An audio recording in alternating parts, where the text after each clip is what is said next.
So hello everyone, कैसे हैं आप सब लोग। आई होप आप और आपकी पढ़ाई दोनों अच्छी चल रही होंगी। तो चलिए बिना देरी के साथ स्टार्ट करते हैं चैप्टर 4 में वर्ड प्रॉब्लम्स को कैसे सोल्व किया जाता है।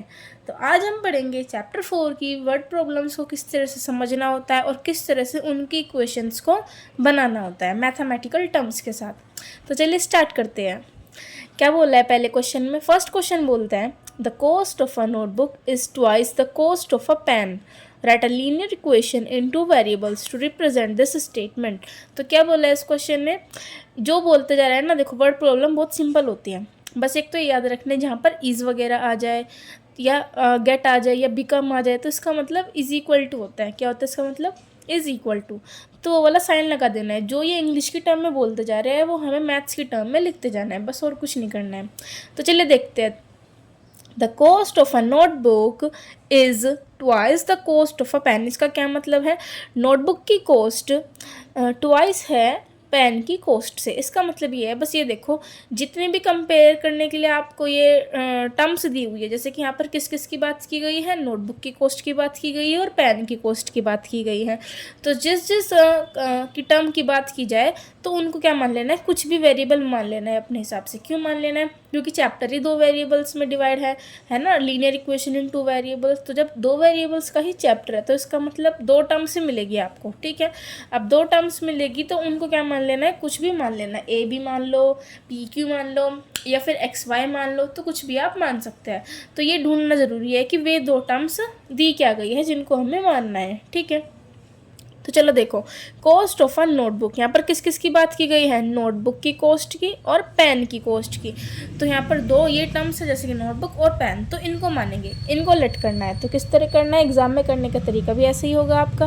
क्या होगा, let the cost of, let the cost of one notebook be x रुपये।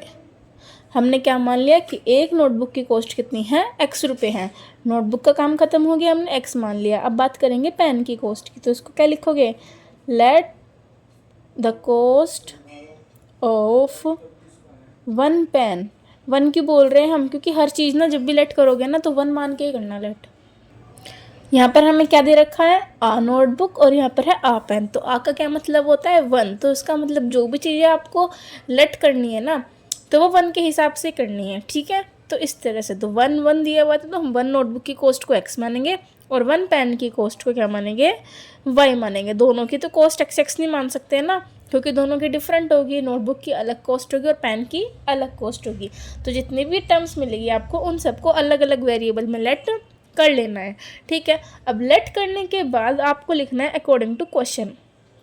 अकॉर्डिंग टू क्वेश्चन तो बहुत सिंपल है, ध्यान से समझोगे तो बिल्कुल समझ आएगा। क्या बोला है, the cost of a notebook, जो बोला है लिखते चले जाओ बस। The cost of a notebook is आ गया, तो इसका मतलब है किसका काम करेगा, इज इक्वल टू का, ठीक है। तो इज इक्वल टू के लेफ्ट साइड में क्या लिखना है, कॉस्ट ऑफ अ नोटबुक। देखो पहले इसी तरह से लिख के दिखा रही हूँ, कॉस्ट ऑफ वन नोटबुक, ठीक है। इस बोला है तो इज इक्वल टू लगा दो। देखो ट्वाइस बोला तो 2 की मल्टीप्लाई करना, ट्राइस बोला तो 4 की मल्टीप्लाई करना। तो इस तरह से आपको करना है। तो ट्वाइस आया तो क्या करोगे, 2 की मल्टीप्लाई करनी है। The cost of a pen किसके साथ करनी है, 2 की multiply, cost of one pen, तो एक पेन के साथ आपको मल्टीप्लाई करनी है। तो अब इसकी जगह जो हमने लेट करा वो लिखो, कॉस्ट ऑफ वन नोटबुक की जगह क्या लिखोगे, एक्स। तो यहाँ पर लिख दिया एक्स इक्वल टू का equal to 2 into cost of one pen की जगह क्या लिखोगे, वाई। तो 2 इंटू वाई, तो एक्स इज इक्वल टू क्या आया हमारा, 2y आ गया, ठीक है। ये हमने लिख दिया। अब देखो क्वेश्चन में क्या बोला था, write a linear equation in two variables to represent this statement. ये जो स्टेटमेंट हमें दी हुई थी इसको रिप्रेजेंट करने के लिए linear equation in two variables में इसको लिखो। तो लीनियर इक्वेशन तो है ये, क्योंकि सबकी पावर 1 1 है, ठीक है। 2 वेरिएबल्स में भी है, लेकिन ये स्टैंडर्ड फॉर्म में नहीं है। आंसर आपको वर्ड प्रॉब्लम का हमेशा स्टैंडर्ड फॉर्म में करके ही छोड़ना है, ठीक है, जिससे मार्क्स कटने के चांसेस रहे ना, ठीक है। अच्छा, तो अब क्या करना है, अब जैसे x is equal to 2y आ गया, तो 2y को लेफ्ट हैंड साइड ले जाओगे। स्टैंडर्ड फॉर्म में तो ऐसे ही करते हैं। तो x minus 2y is equal to 0। तो ये आपकी लीनियर इक्वेशन इन 2 वेरिएबल में बन गई। तो ये आपका आंसर हो जाएगा। तो चलिए देखते हैं नेक्स्ट क्वेश्चन में क्या बोला है। In international cricket match Raina and Dhoni together scored 198 run. Express the statement as linear equation in two variables. तो इस क्वेश्चन में क्या बोला है, एक इंटरनेशनल क्रिकेट मैच हुआ था जिसमें रायना और धोनी ने मिलकर स्कोर किए थे 198। इसका क्या मतलब है, रायना ने अलग से नहीं किए ना धोनी ने अलग से किए, इन दोनों ने कुछ कुछ रन बनाए हुए, जिसकी वजह से इन दोनों का एक साथ वाला स्कोर कितना आया 198। तो कलेक्टेड स्कोर बोला इन्होंने कितना किया, 198 रन्स बनाए इन्होंने। ठीक है, तो अब इस स्टेटमेंट को लीनियर इक्वेशन इनटू वेरिएबल्स में आपको लिखना है। तो किस तरह से लिखोगे, अब यहाँ पर देखो कौन कौन सी दो टर्म दी गई है जिसको हम लेट कर सकते हैं। किस किस के बारे में बताया है, रायना ने और धोनी ने मिलकर बनाए 198। इसका क्या मतलब है, रायना के रन कुछ प्लस हुए होंगे और धोनी के रन कुछ प्लस हुए होंगे, जिसकी वजह से क्या बनाया 198 स्कोर बना है। तो इसको कैसे करना है, तो किस किस को लेट करोगे, let run scored by Raina be x. ठीक है, रायना ने कितने स्कोर बनाए होंगे, समझो एक्स रन बनाए, और अब लेट करो, let Dhoni scored run be y. तो धोनी ने कितने स्कोर बनाए, वाई स्कोर बनाए, और रायना ने कितने बनाए, एक्स बनाए। तो अब इसको अकॉर्डिंग टू क्वेश्चन करके लिख देना है। तो इसका क्या मतलब था, रायना और धोनी का प्लस करके सम करके कितना स्कोर हुआ 198 रन। तो क्या लिखोगे, रन बाय रायना प्लस, इसका क्या मतलब, इसका मतलब तो ये है ना, रन बाय धोनी, कितना आया रन हमारा 198। ठीक है, अब रन बाय रायना को हमने क्या माना था, एक्स, और रन स्कोर्ड बाय धोनी कितना था,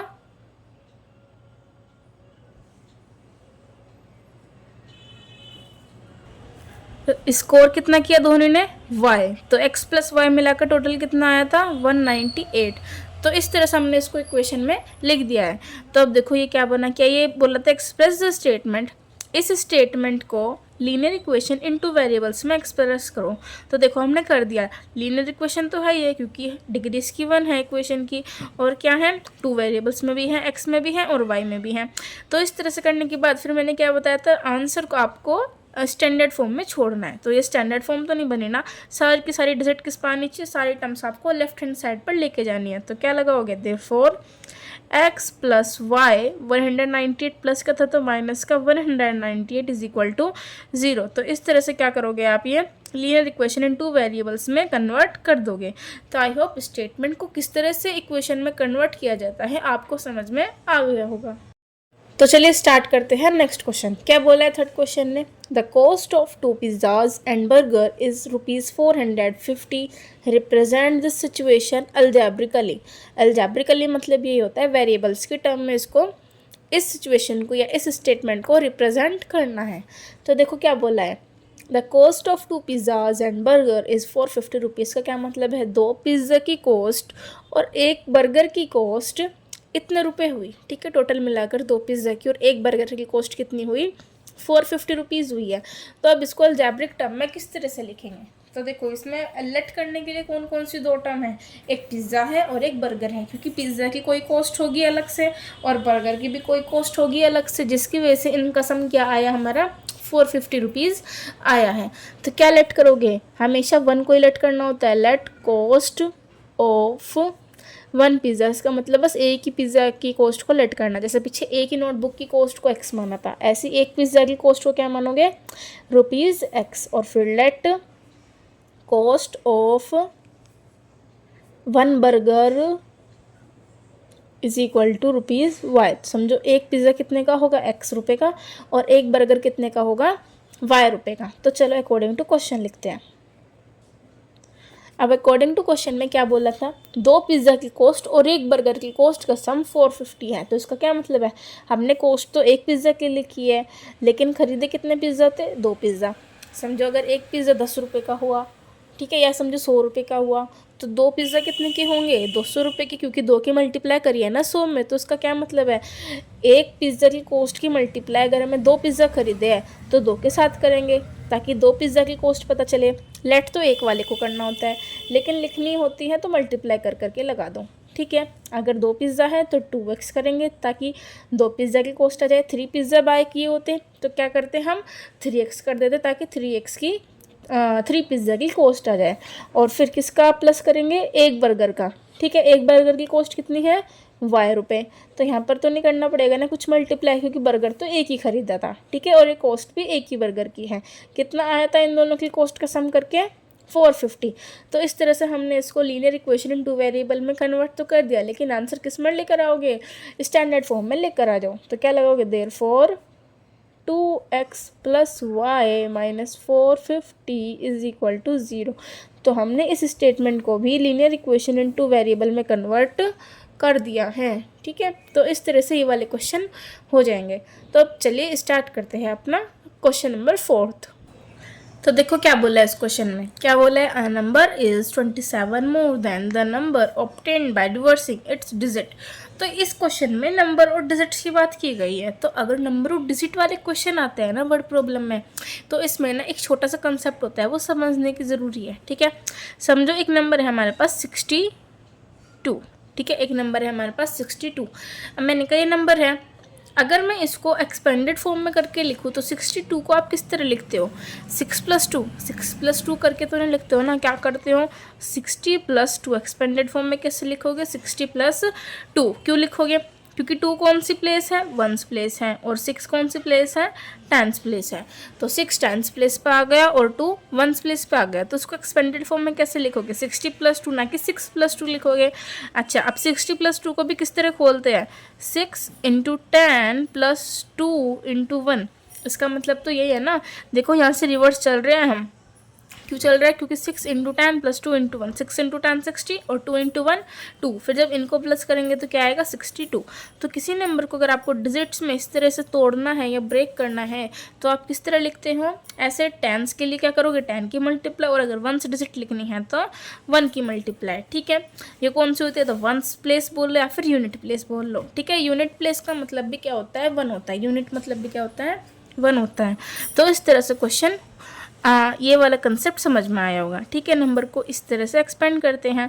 अच्छा, तो इसका क्या मतलब है, अब जैसे मैंने लिखा 74 लिखा, तो इसको कैसे खोलोगे, 7 × 10 + 4 × 1। तो इसको तो इसी तरह खोलोगे ना।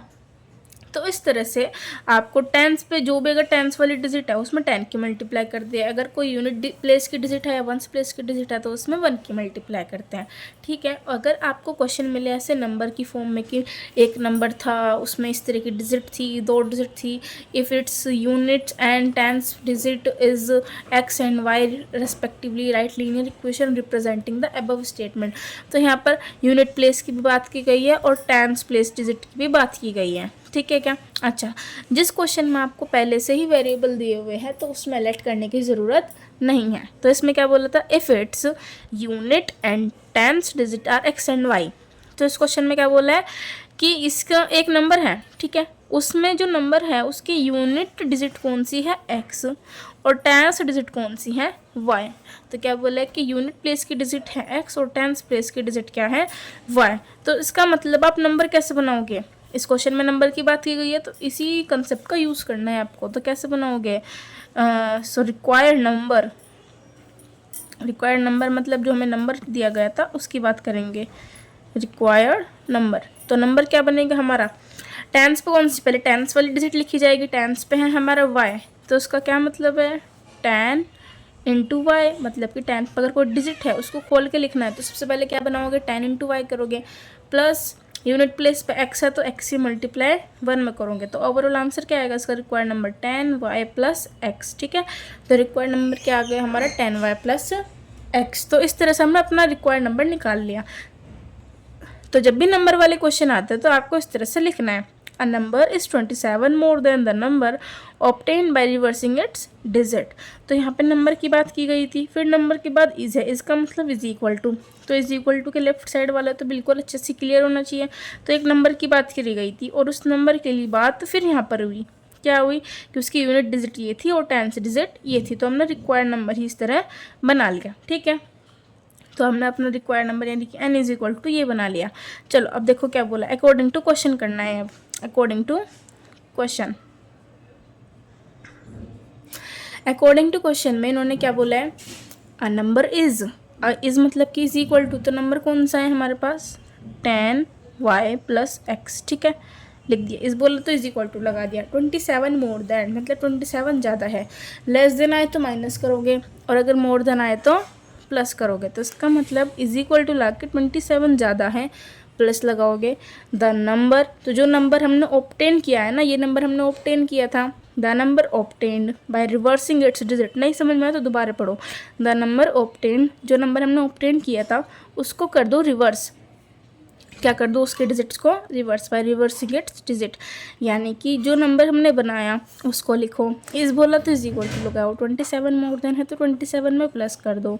तो जो नंबर हमने ऑब्टेन किया था उसकी डिजिट को रिवर्स कर दो। फिर क्या बोला, जो नंबर ऑब्टेन किया था उसके डिजिट को रिवर्स। इसका मतलब वाई अगर टेंस प्लेस पे था तो वो वंस पे चला गया, और अगर एक्स वंस प्लेस पे था तो वो टेंस प्लेस पे आ गया। तो इसका मतलब 27 में किसको प्लस करूँगी, 10x + y। क्यों, क्योंकि टेंस प्लेस पे कौन आ गया हमारा x, और वंस प्लेस पे कौन आ गया हमारा y। तो इस तरह से हमने अकॉर्डिंग टू क्वेश्चन बना लिया। आई होप ये वाली लाइन आपकी समझ आ गई होगी। ठीक है, तो चलो अब करते हैं आगे सॉल्व। ये तो एज इट इज़ रहेगा 10y + x, ये भी 27 + 10x + y। तो अब देखो अब क्या किया हमने, जितने भी y वाले थे टर्म, y वालों को एक साथ रख लिया और x वालों को एक साथ रख लिया। कॉन्स्टेंट को किसी भी साइड ले जाओ, तो मैंने इसको यहीं छोड़े रखा। तो अब चलो एक टर्म वाली यानी कि एक वेरिएबल वाली को माइनस कर दो। 10 में से y मतलब कि 1, तो 10 में से 1 माइनस करोगे 9y। 27 तो एज इट इज़ रहेगा, और 10x में से x को माइनस करोगे तो प्लस का 9x। अब क्या करोगे, लीनियर इक्वेशन इनटू वेरिएबल बन गई, हो गया सॉल्व। अब इसको स्टैंडर्ड फॉर्म में कर दो। सो देयरफॉर पहले x वाली टर्म आएगी, प्लस में थी तो माइनस में, माइनस का 9x प्लस का 9y और माइनस का 27 इज इक्वल टू 0। तो इस तरह से हमने ये स्टैंडर्ड फॉर्म में भी कर दिया है। अब एक और चीज़ ध्यान दो, देखो यहाँ पर 9 है 27 है, तो ये कॉमन है। क्या कॉमन है इसमें, 9 कॉमन है, क्योंकि 9 से डिवाइड कर सकते हैं। तो 9 को हर जगह से डिवाइड कर दो, तो माइनस का x बचेगा, प्लस का y बचेगा और माइनस का 3 बचेगा। तो ये वाला क्वेश्चन इस तरह से हो जाएगा। ठीक है, तो आई होप ये क्वेश्चन आपके समझ आ गया होगा। अगर नहीं आता है क्वेश्चन समझ तो दोबारा देखिए, समझ में आ जाएगा। तो चलिए देखते हैं अपना नेक्स्ट क्वेश्चन क्या बोला है इस क्वेश्चन ने। A fraction becomes 1.1/4 when 2 is subtracted from the numerator and 3 is added to the denominator. Represent this situation as a linear equation in two variable. तो इस क्वेश्चन ने क्या बोला है, हमें फ्रैक्शन बनाना है। इस बार क्या बनाना है, हमें एक फ्रैक्शन बनाना है। पिछले क्वेश्चन में क्या करना था, हमें एक नंबर बनाना था। तो नंबर के लिए क्या क्या देखा था कि टेंस डिजिट कैसे लिखते हैं और वंस डिजिट को किस तरह लिखना है। इस क्वेश्चन में हमें बनाना है फ्रैक्शन। पहले क्वेश्चन में क्या था, अ नंबर इज था, तो मतलब इज इक्वल टू का काम कर रहा था। तो हमने पहले नंबर फाइंड आउट किया था। ऐसे यहाँ पर दिया हुआ है अ फ्रैक्शन बिकम्स, तो यहाँ पर बिकम्स किसका काम करेगा, इक्वल टू का। ठीक है, जैसे मैंने कहा था टू गेट बिकम्स इज, ये सारे काम इज इक्वल टू के करते हैं। ठीक है, तो फ्रैक्शन बोला है, अब फ्रैक्शन, तो फ्रैक्शन की आपको क्या पता होनी चाहिए कि फ्रैक्शन लिखे कैसे। तो फ्रैक्शन होता क्या है, न्यूमरेटर अपॉन डिनोमिनेटर। अब फ्रैक्शन की बात की गई है तो हम क्या करेंगे, let the fraction be x, let the fraction be x upon y, या ऐसे कर लो कि let the numerator is equal to x और फिर let the denominator of fraction is equal to y। आप इस तरह से दोनों टर्म्स को अलग अलग भी लेट कर सकते हैं। अगर आप न्यूमरेटर को x लेट करेंगे और डिनोमिनेटर को y लेट करेंगे तो भी ओवरऑल क्या लिखोगे फिर, so the required fraction is equal to x upon y। तो इस तरह से आप कर लेना। तो फ्रैक्शन हमने क्या ले लिया, x अपॉन y लिया। तो चलो अब क्वेश्चन पढ़ते हैं दोबारा। अब फ्रैक्शन जिसका नाम हमने क्या लिखा, x अपॉन y बिकम्स 1/4, मतलब जो फ्रैक्शन है वो क्या बन जाएगा, 1/4 बन जाएगा। कब, when 2 is subtracted from the numerator, अगर हम फ्रैक्शन के उस न्यूमरेटर में से 2 को तो करें subtract, and 3 is added to the denominator, और उस फ्रैक्शन के डिनोमिनेटर में क्या ऐड कर दे, अगर हम 3 को ऐड कर दे तो वो क्या बन जाएगा, 1/4 हमारा बन जाएगा। तो अब इसको हमें रिप्रेजेंट करना है एक लीनियर इक्वेशन इन 2 वेरिएबल की फॉर्म में। तो देखो क्या बोला है, अब क्या लिखेंगे, अकॉर्डिंग टू क्वेश्चन। तो अकॉर्डिंग टू क्वेश्चन से क्या करें, अ फ्रैक्शन बिकम्स, तो अ फ्रैक्शन कौन है हमारा, रिक्वायर्ड फ्रैक्शन हमने क्या लिखा, x/y बिकम्स 1/4, क्या बन जाएगा, 1/4 बन जाएगा। तो इज इक्वल टू 1/4, ठीक है। 1/4 बन गया, कब बना, when 2 is subtracted from the numerator, जब न्यूमरेटर में से 2 को माइनस करोगे।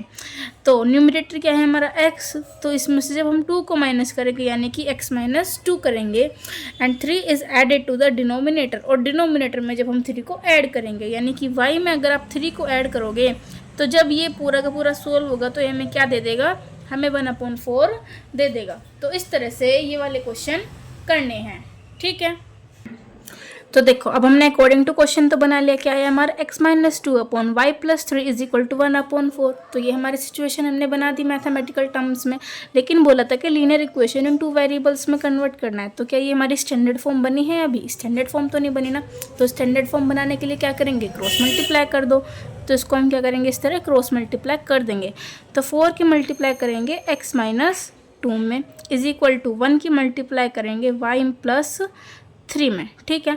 अब इसकी 4 को कॉमन लिया है हमने, तो इसका मतलब 4 की मल्टीप्लाई x में भी होगी और 2 में भी होगी। ऐसे यहाँ पर 1 की मल्टीप्लाई y में भी होगी और 3 में भी होगी। तो करो, कैसे करेंगे, 4 × x कितना हुआ हमारा, 4x माइनस 4 2 से कितना हो गया 8 इज इक्वल टू 1y हुआ और 1 × 3 भी हमारा 3 हो गया, ठीक है। तो इस तरह से अभी हमने सॉल्व कर दिया। तो अब क्या करोगे, अब सारों को क्या करेंगे, लेफ्ट हैंड साइड में ले आएंगे। तो क्या करें, 4x - 8 - y - 3 is equal to 0 आ गया।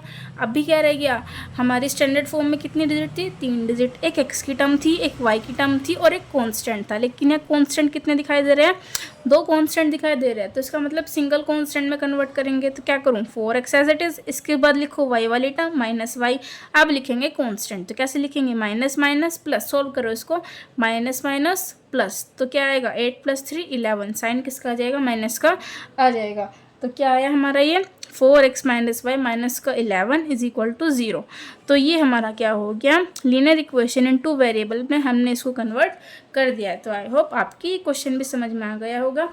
और ये वर्ड प्रॉब्लम किस तरह से हम करते हैं, किस तरह से हमें हर चीज़ को देखना होता है और लेट किस किस को करना है, फिर अकॉर्डिंग टू क्वेश्चन करके जो क्वेश्चन ने बोला है उसका आंसर कैसे लेके आना है, ये सब चीज़ें आपके समझ में आ गई होंगी। सो आज के लिए इतना ही रखते हैं।